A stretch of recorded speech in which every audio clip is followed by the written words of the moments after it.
ಕಾವೇರಿ ನೀರು ವಿಚಾರವಾಗಿ ನಾಳೆ ಸರ್ವಪಕ್ಷ ಸಭೆಯನ್ನ ಕರೆಯಲಾಗಿದೆ. ಸಿಎಂ ಕರೆದಿರುವಂತಹ ಸರ್ವಪಕ್ಷ ಸಭೆಗೆ ಬಿಜೆಪಿ ವಿರೋಧವನ್ನು ವ್ಯಕ್ತಪಡಿಸ್ತಾ ಇದೆ. ತಮಿಳುನಾಡಿಗೆ ನೀರು ಬಿಟ್ಟು ಸರ್ವಪಕ್ಷ ಸಭೆ ಕರೆದಿದ್ದಾರೆ ಅಂದಿದೆ. ತಮಿಳುನಾಡಿಗೆ ನೀರು ಬಿಡಲ್ಲ ಅಂತ ಮೊದಲು ಹೇಳಲಿ, ಆ ನಂತರ ನಾವು ಸರ್ವಪಕ್ಷ ಸಭೆಗೆ ಹೋಗ್ತೇವೆ, ಸರ್ವಪಕ್ಷ ಸಭೆಗೆ ಬಳಿಕ ಹೋಗ್ತೀವಿ ಎಂದಿದ್ದಾರೆ. ತಮಿಳುನಾಡಿಗೆ ನೀರು ಬಿಡಲ್ಲ ಅಂತ ಮೊದಲು ಹೇಳಲಿ ರಾಜ್ಯ ಸರ್ಕಾರ, ಆ ನಂತರದಲ್ಲಿ ಸರ್ವಪಕ್ಷ ಸಭೆಗೆ ನಾವು ಹೋಗ್ತೇವೆ, ಅಲ್ಲಿವರೆಗೂ ಹೋಗೋದಿಲ್ಲ ಅನ್ನೋದು ಬಿಜೆಪಿಯ ಮಾತು. ಸಿಎಂ ಕರೆದಿರುವಂತಹ ಸರ್ವಪಕ್ಷ ಸಭೆ ಹೊಸದೇನಲ್ಲ ಅಂತ ಎಚ್ಡಿಕೆ ಹೇಳಿದ್ದಾರೆ. ತಮಿಳುನಾಡಿಗೆ ಕಾವೇರಿ ನೀರು ಹರಿಸೋದಕ್ಕೆ ಖಂಡನೆಯನ್ನು ವ್ಯಕ್ತಪಡಿಸಿದ್ದಾರೆ. ಆಗಸ್ಟ್ 13ರ ಗುರುವಾರ ಅಖಂಡ ಕರ್ನಾಟಕ ಬಂದ್ಗೆ ಕರೆಯನ್ನ ಕನ್ನಡ ಪರ ಸಂಘಟನೆಗಳು ಕೊಟ್ಟಿವೆ.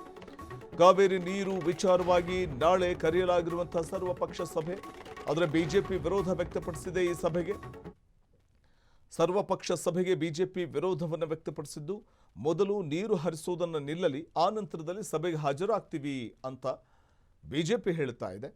ಮತ್ತೊಂದು ಕಡೆ ಕುಮಾರಸ್ವಾಮಿ ಕೂಡ ರಿಯಾಕ್ಟ್ ಮಾಡಿದ್ದಾರೆ ಈ ವಿಚಾರಕ್ಕೆ ಸಂಬಂಧಪಟ್ಟಂತೆ.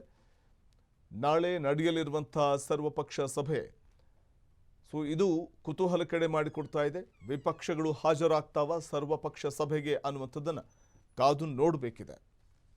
ಆದರೆ ಆ ಸರ್ವಪಕ್ಷ ಸಭೆಯಲ್ಲಿ ಏನೆಲ್ಲ ಚರ್ಚೆ ಆಗುತ್ತೆ ಕಾವೇರಿ ನದಿ ನೀರು ವಿಚಾರಕ್ಕೆ ಸಂಬಂಧಪಟ್ಟಂತೆ ಅನ್ನುವಂಥದ್ದನ್ನು ಕಾದು ನೋಡಬೇಕಿದೆ.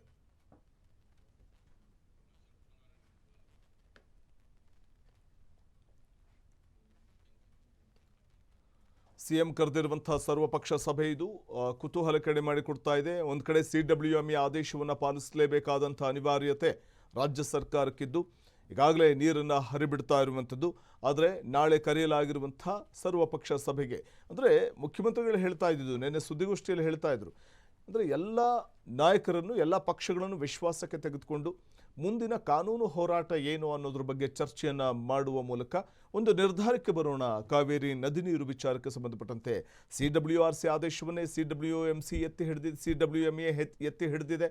ಹಾಗಾಗಿ CWRC ಆದೇಶವನ್ನು ಎತ್ತಿ ಹಿಡಿದಿದ್ದರಿಂದ ಮುಂದಿನ ಒಂದು ಕಾನೂನು ಹೋರಾಟವನ್ನು ನಾವು ಹೇಗೆ ಮಾಡಬೇಕು ಅನ್ನುವಂಥ ವಿಚಾರವಾಗಿ ಎಲ್ಲ ನಾಯಕರನ್ನು, ಎಲ್ಲ ಪಕ್ಷಗಳನ್ನು ವಿಶ್ವಾಸಕ್ಕೆ ತೆಗೆದುಕೊಳ್ಳಬೇಕು ಅನ್ನುವಂಥ ಕಾರಣಕ್ಕೆ ಮುಖ್ಯಮಂತ್ರಿಗಳು ನಾಳೆ ಸರ್ವಪಕ್ಷ ಸಭೆ ಕರೆದಿದ್ದಾರೆ. ಆದರೆ ಸರ್ವಪಕ್ಷ ಸಭೆಗೆ ಬಿಜೆಪಿ ಮತ್ತು JDS ಹಾಜರಾಗ್ತಾವಾ ಅನ್ನುವಂಥ ಕುತೂಹಲ ಮಾತ್ರ ಹಾಗೆ ಇದೆ.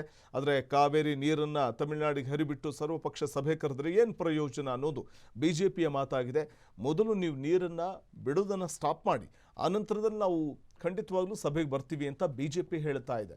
ಕುತೂಹಲ ಇದೆ, ಕಾದು ನೋಡಬೇಕು ನಾಳಿನ ಸರ್ವಪಕ್ಷ ಸಭೆಯಲ್ಲಿ ಎಲ್ಲ ಪಕ್ಷಗಳ ನಾಯಕರು ಕೂಡ ಭಾಗಿಯಾಗ್ತಾರಾ ಅನ್ನುವಂಥದ್ದು ಕುತೂಹಲ ಕಡೆ ಮಾಡಿಕೊಡ್ತಿದೆ. ಕಾಫಿನಾಡು ಚಿಕ್ಕಮಗಳೂರು ಹಾಗೂ